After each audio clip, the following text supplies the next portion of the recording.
Сәлеметсіздер ме, керемет сұлу ханымдар.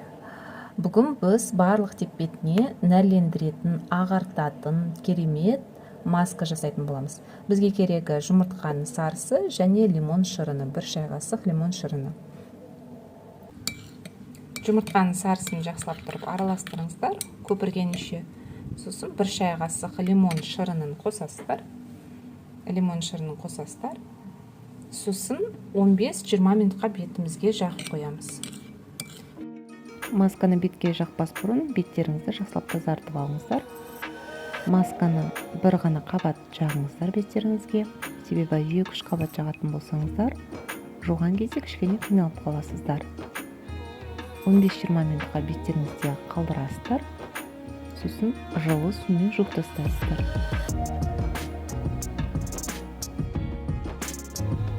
Көз айналасы мен ерннің айналасына жақпай қалғандарыңыз анықталады.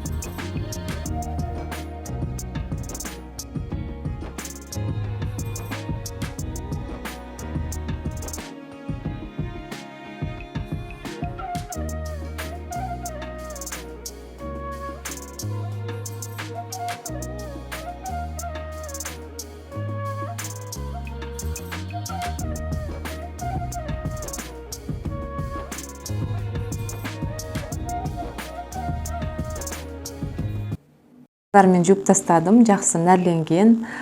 Бетіме тағы сывороткамды да жағып алдым, потому что үй жағдайында жасалатын маскалардан кейін міндетті түрде сыворотка немесе кремдеріңізді жағып жүріңіздер. Күндізгі немесе түнгі кремдеріңізді кешке қарай жасасаңыздар, түнгі кремдеріңізді жағасыздар. Ал енді таңғы уақытта жасаған болсаңыздар, онда сыворотка жағып, одан кейін қалаға шығатын болсаңыздар, SPF кремдеріңізді ұмытпаңыздар. Хорошо? Мен қазір сывороткамды жағып алдым. Қалай нәрленген байқадым, және бетім жаңағыдай жұмсақ, әдемі болып қалған. Осы масканы сіздер аптасында 1 рет немесе 2 рет жасасаңыздар болады. Ол бетті ағартады, нәрлендіреді. Сонымен қатар әжімдерге қарсы әсері бар. Және бұл маска құрғақ тип болса да, аралас типті, майлы немесе кейбір жерлерінде құрғақ болатын болса беттер, немесе майлы беттерге де жаға берсе болады, қалыпты беттерге де бола береді. Бұл масканы жағуға аптасында 1-2 рет қайталап тұрсаңыздар, жақсы әсерін көресіздер. Сұлулар, келесі кездескенше күн жақсы, сау саламатта болыңыздар. Және менің арнама тіркеліп, лайк басып кетсеңіздер, комментарий жазып өтсеңіздер де болады.